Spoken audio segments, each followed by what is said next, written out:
বিকেলের জন্য যদি দারুণ একটা স্ন্যাক্স বানাতে চান তাহলে এই রেসিপিটা দেখে নিতে পারেন। উপকরণ খুব বেশি লাগে না, তবে খেতে অনেক বেশি মচমচে হয়েছে। এখানে একটা কাঁচা আলু নিয়ে গ্রেট করে নিচ্ছি। আলুটা আগে থেকে খোসা ছাড়িয়ে ধুয়ে নিয়েছিলাম। আলুটা যখন গ্রেট করা হয়ে গেছে, এখন হচ্ছে পানি দিয়ে আলুটাকে ভালো করে কয়েকবার ধুয়ে নিয়েছি। একটা প্যানে নিয়ে নিচ্ছি 1.5 কাপ পানি। 1 চা চামচ চিলি ফ্লেক্স দিয়ে দিচ্ছি। 1/4 চা চামচ কালো জিরা। এখানে নিয়েছি 1 প্যাকেট ম্যাগি মশলা, স্বাদমতো লবণ। আর এখন দিয়ে দিচ্ছি আগে থেকে গ্রেট করা কাঁচা আলু। ভালো করে নেড়েচেড়ে মিশিয়ে নিয়েছি। ঢাকনা দিয়ে ঢেকে এই কাঁচা আলুটা সিদ্ধ করে নিয়েছি। এখন দিয়ে দিচ্ছি এখানে 1/2 কাপ সুজি। ভালো করে নেড়েচেড়ে মিশিয়ে নিয়ে সুজিটা দেওয়ার পর মিশ্রণটা খুব তাড়াতাড়ি ঘন হয়ে যাবে।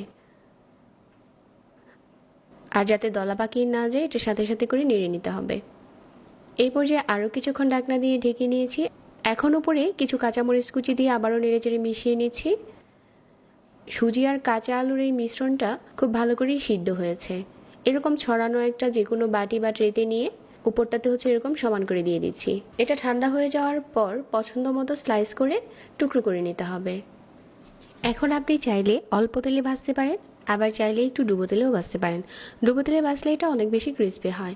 প্রতিটা টুকরো এরকম করে তেলের উপরে দিয়ে চুলার আঁচ বাড়িয়ে একটু সময় নিয়ে ক্রিস্পি করে ভেজে নিচ্ছি।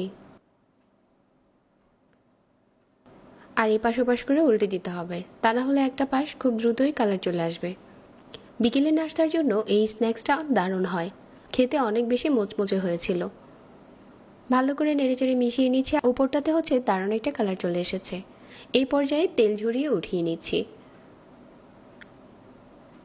শুধুমাত্র কাঁচা আলু আর সুজি দিয়ে আপনি ঝটপট এরকম একটা বিকেলের জন্য নাস্তা রেডি করতে পারেন।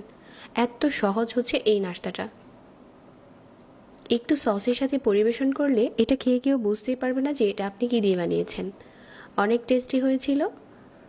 আজকের রেসিপি ভালো লাগলে পেজ ফলো করে রাখবেন প্রতিনিয়ত নতুন রেসিপি পেতে। সবাইকে আবারও অনেক বেশি ধন্যবাদ জানিয়ে আজকে এখানেই বিদায় নিচ্ছি। আল্লাহ হাফেজ।